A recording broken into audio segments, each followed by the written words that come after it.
Okay, now, I don't have a script here. I'm just talking to President Obama right now, okay?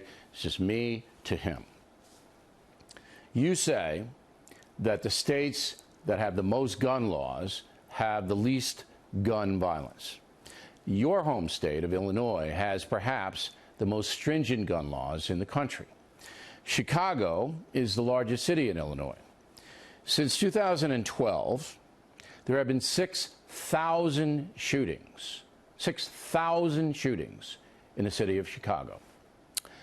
There have been 1,679 murders in the city of Chicago. Many of them exactly where you worked as a community organizer. So you know the problem that Chicago has. And you also know, Mr. President, that Chicago has extremely stringent gun laws. In fact, Chicago is confiscating guns against the Second Amendment until the courts stop that.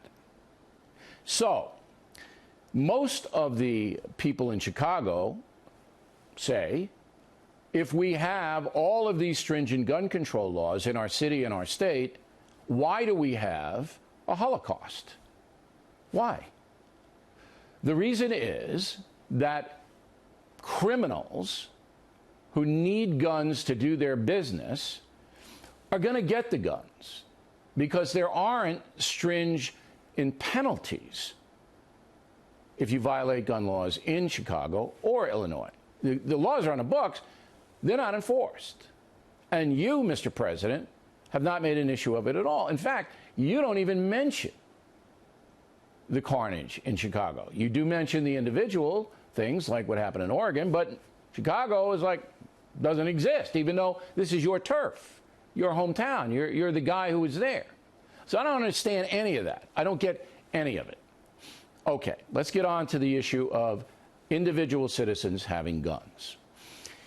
The police in America are reactive. They react to crimes. They're not proactive. They can't be. There's too many people here. There's 325 million people here, okay? The city of New York, where I live, they've driven crime down, police have, by community policing and by being very vigilant about the bad guys. You, Mr. President, want to put drug dealers, big-time guys, back on the street because you consider that a nonviolent crime. Of course they traffic in narcotics, and of course they use guns. So we don't have any coordination here on the federal, state, and local level about guns. And you're not going to change the Second Amendment. I have a right to protect myself, all right? Because there are crazed animals like the guy in Oregon. There are people like that who will come after innocent people for no reason. And you're going to deny me protection?